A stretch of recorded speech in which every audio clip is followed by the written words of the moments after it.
देख रहे हैं नेटवर्क 33 राजकुमार के साथ। तो चलिए पढ़ते हैं आज की कहानी की ओर। दोस्तों, मेरा नाम पवन है और मैं हरियाणा का रहने वाला हूँ। आज जो घटना मैं आप सभी को बताने वाला हूँ, ये घटना मेरे साथ आज से लगभग 28 साल पहले घटी थी।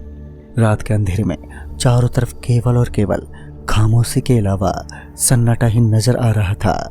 चारों तरफ अंधेरे ने अपना रंग जमा रखा था और तभी उस अंधेरे को चीरती हुई एक गाड़ी की रोशनी अभी हमारे आंखों के सामने बिल्कुल अच्छे तरीके से ही नजर आने लगी। दरअसल मैं और मेरा दोस्त सोनू, हम दोनों घूमने के लिए राजस्थान गए हुए थे। राजस्थान के इस गांव के अंदर हमारे साथ कुछ ऐसा होने वाला था जो कि इंसान की सोच से परे होता है। रात के करीबन 8 बजे के आसपास में जब मैं और सोनू उस अंधेरे में आराम से घूमने का आनंद ले रहे थे, तभी हमने देखा कि राजस्थान के उस गांव के अंदर अचानक से किसी गाड़ी का दाखिल होना एक बहुत ही बड़ी बात थी, क्योंकि वहां पर कोई पक्की सड़क नहीं थी। लेकिन जब वो गाड़ी हमारे पास आकर रुकी तो हमने देखा कि उस गाड़ी के अंदर हमारी तरह शहर का एक आदमी बैठा हुआ था। तभी उस आदमी ने हमसे कहा, अरे भाई साहब, राजस्थान का यही गांव है क्या जिसके अंदर लोगों का कहना है कि यहाँ पर भी भूत प्रेत का साया मंडराता है? उस आदमी के इतना बोलते ही हम में से एक आदमी जिसका नाम राजेंद्र था, तो राजेंद्र बाहर आया और बोला, भाई साहब यही है, वह हमारा भूतिया गांव। तो उस आदमी ने राजेंद्र को कहा, वो भाई साहब आप मुझे उस कोठी तक ले जा सकते हैं जहाँ पर लोगों का कहना है कि चुड़ैल की आत्मा रहती हैं?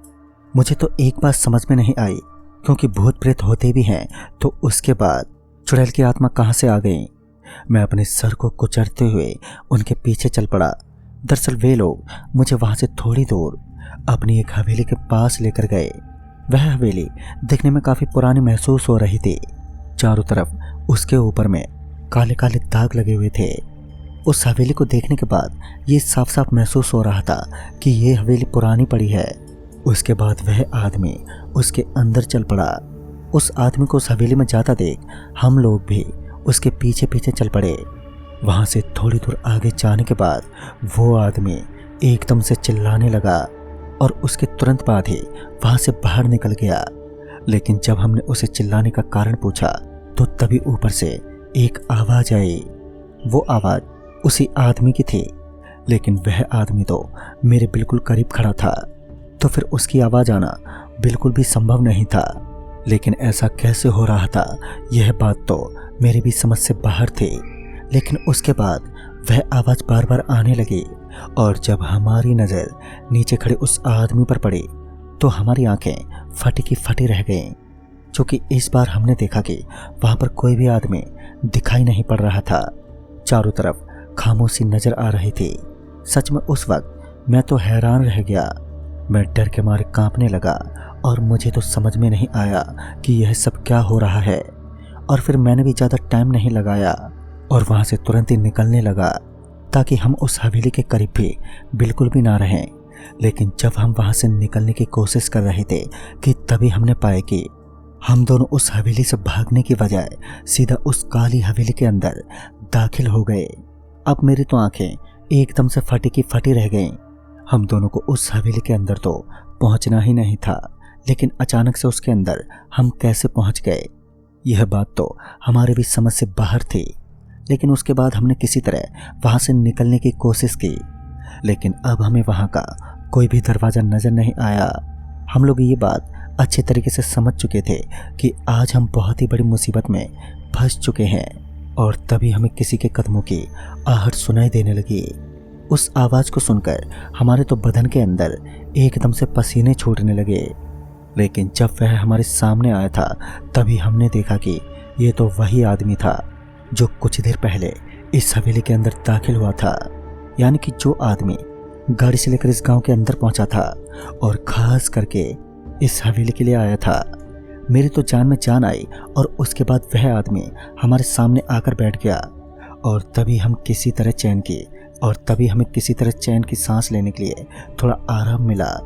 और उसके बाद हम सभी आपस में यूं ही बातें करते रहे उस हवेली को लेकर। लेकिन तभी उस हवेली की दीवार का एक टुकड़ा एकदम से टूट गया। वह सीधा आकर हमारे पैरों पर लगा जिस वजह से हमारे पैरों पर काफ़ी ज़्यादा चोट आ गई। लेकिन ये बात भी बिल्कुल सही थी कि वह हवेली बहुत ही पुरानी थी, तो ऐसे में ऐसे टुकड़ों का नीचे गिरना कोई बड़ी बात तो नहीं थी। अभी हम लोग डरते डरते उस हवेली के बारे में बातचीत कर रहे थे कि तभी अचानक से हमें बाहर से किसी की आवाज़ आई, लेकिन हमें तो दरवाज़ा मिल ही नहीं रहा था। फिर यह मेरे साथ क्या हो रहा था? हम लोग ज़रूर किसी बड़ी मुसीबत में अब फंसने वाले थे। और फिर तभी अचानक से किसी चीज़ के लुढ़कने की आवाज़ें आने लगी। यह आवाज़ हमारे बिल्कुल पीछे की तरफ से आ रही थी, और उसके बाद जब हम लोग भी पीछे की तरफ पलटे तो हमें वहाँ पर कोई भी चीज़ नज़र नहीं आई। लेकिन उसके बाद हमने देखा कि एक बहुत ही भयानक शरीर जो कि हमारे सामने पड़ा हुआ हमें नज़र आ रहा था, यानी कि वह एक लाश थी। उसे इस तरह भयानक रूप में देखने के बाद हर किसी के पसीने छूटने लगे। लेकिन हमने हिम्मत दिखाई और फिर किसी तरह दरवाजे को ढूंढने की हम कोशिश करने लगे। लेकिन हमारी 1000 कोशिशों के बाद भी हमें वहाँ पर कोई भी दरवाज़ा नज़र ही नहीं आ रहा था। उसके बाद उस आदमी ने हमसे कहा, हमें अभी इसी जगह से नीचे कूद जाना चाहिए, तभी हमारी जान बच सकती है। और ये हवेली मुझे बिल्कुल भी ठीक नहीं लग रही थी। उस आदमी की बातें बिल्कुल सही थीं, लेकिन वो आदमी ये बात नहीं जानता था कि इस हवेली के ऊपर से कूदना मतलब अपनी हड्डियों को एकदम से खंडित कर देना। लेकिन हम लोग तो नीचे कूदने के लिए बिल्कुल भी तैयार नहीं थे। हमें तो सिर्फ वहाँ से निकलने का कोई दरवाज़ा ही चाहिए था। और तभी इस बार हमें सच में किसी के रेंगने की आवाज़ सुनाई देने लगी, मानो कोई घसीटते हुए हमारे करीब आ रहा था। फिर जब हमारी नज़र पीछे की तरफ पड़ी तो हमारे रोम रोम में डर का आतंक फैलने लगा, क्योंकि इस बार हमने देखा कि हमारे पीछे की तरफ कोई इंसान नहीं है, बल्कि वही लाश रेंगते हुए हमारे पास आ रही थी। उस वक्त हम बहुत ही ज़्यादा हैरानी में पड़ गए थे, और फिर साथ ही हमारे अंदर डर की एक धारा बहने लगी। मैंने अपने दोस्त को वहाँ से भागने का इशारा किया। हम दोनों दोस्तों ने तुरंत वहाँ से एक बहुत ही लंबी दौड़ लगा दी। और फिर जब हम लोग वहाँ से चक्कर काटने के बाद ऊपर की तरफ पहुँचे तो हमने देखा कि हमें उसी आदमी की लाश हमारे सामने पड़ी हुई नज़र आ रही थी, जो कि सबसे पहले इस हवेली के अंदर दाखिल हुआ था। उसकी यह लाश इतनी भयानक, इतनी खतरनाक रूप में थी, मानो किसी ने उसे नोच नोच के वहीं पर ख़त्म कर दिया हो। जब भी सोनू को ज़्यादा डर लगता है तो वह अपने दिमाग का संतुलन खो बैठता है, और इस बार भी उसके साथ वही हुआ। उसने ज़ोर ज़ोर से चिल्लाना शुरू कर दिया। उसके चिल्लाने की आवाज़ जो चारों तरफ सुनाई देने लगी है, अब इतनी ज़ोर ज़ोर से वो चिल्ला रहा था कि उसके चिल्लाने की आवाज़ पूरी हवेली में गूंज उठी। और फिर अचानक से उस हवेली के ऊपर की तरफ से एक रस्सी आई। उस रस्सी ने हम दोनों के गले एकदम से पकड़ लिए, और उसके तुरंत बाद ही हमें ऊपर की तरफ खींच लिया, जिस वजह से अब हमारा दम घुटने लगा था। लेकिन सही समय पर हमें नीचे भी गिरा दिया गया, और जब हम नीचे गिरे तब जाकर हमें थोड़ी चैन की सांस मिली। उसके बाद हम दोनों वहाँ से उठकर तुरंत ही निकलने की कोशिश करने लगे। हम वहाँ से जल्द निकलना चाहते थे, लेकिन वहाँ से निकलने के लिए हमारे लिए सबसे पहला काम यह था कि हमें वह दरवाज़ा ढूंढना था। अभी हम दोनों आपस में बातें कर ही रहे थे कि अचानक से हमने देखा कि हमारे सामने एक लाश खड़ी हुई दिखाई देने लगी। हम तो पहले ही काफ़ी डरे हुए थे, और ऊपर से ये भयानक नज़ारा देखने के बाद हमारे तो पसीने छूटने लगे। हम किसी तरह बर्दाश्त करते हुए वहाँ पर खड़े रहे। यह बात भी बिल्कुल तय थी कि अगर उस आदमी की मौत होने के बाद वह भी उन हैवानियत की दुनिया का शिकार बन चुका है, तो हम भी किस खेत की मूली हैं। और यही सोचते सोचते हम दोनों परेशान हो चुके थे कि हमें इस जगह से कैसे निकलना है। तभी हमें वहाँ पर एक खिड़की दिखाई देने लगी।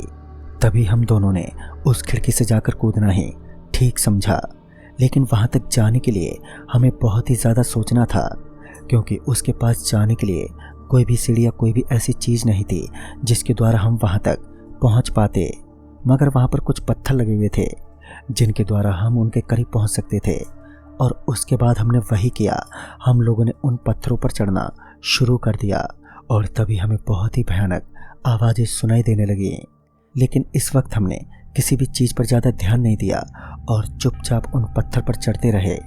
और फिर कुछ ही देर के बाद ही हम उनके बेहद करीब पहुंच गए। लेकिन जब हमने उस खिड़की के ऊपर से नज़ारा देखा तो मानो हमारी जान तो पहले ही निकल गई, क्योंकि वह बहुत ही ऊपर बनी हुई थी। लेकिन उसके बाद में मैंने ज़्यादा सोचना ठीक नहीं समझा और चुपचाप वहाँ से कूद गया। मेरे साथ सोनू भी वहाँ से एकदम से नीचे कूद गया और नीचे कूदने के बाद मुझे मेरे हाथ पैर भी काफ़ी ज़्यादा दर्द महसूस होने लगा और मेरा एक हाथ तो फ्रैक्चर भी हो चुका था। लेकिन उस कठिन समय में मैंने हिम्मत दिखाई और हम वहाँ से भागते हुए सीधे अपने घर की तरफ रवाना हो गए। हम दोनों अपने मामा के घर जाकर रुके और उसके बाद मैंने अपने साथ घटी पूरी घटना के बारे में बताया। तो पहले तो मेरे मामा ने मुझे काफ़ी डांट लगाई, लेकिन उसके बाद मुझे पता चला कि जिस आदमी को हमने उस हवेली का रास्ता बताया था, उस आदमी जिसकी मौत लगभग 18 दिन पहले हो चुकी है। यह सुनकर मेरा पूरा शरीर सुन्न पड़ गया।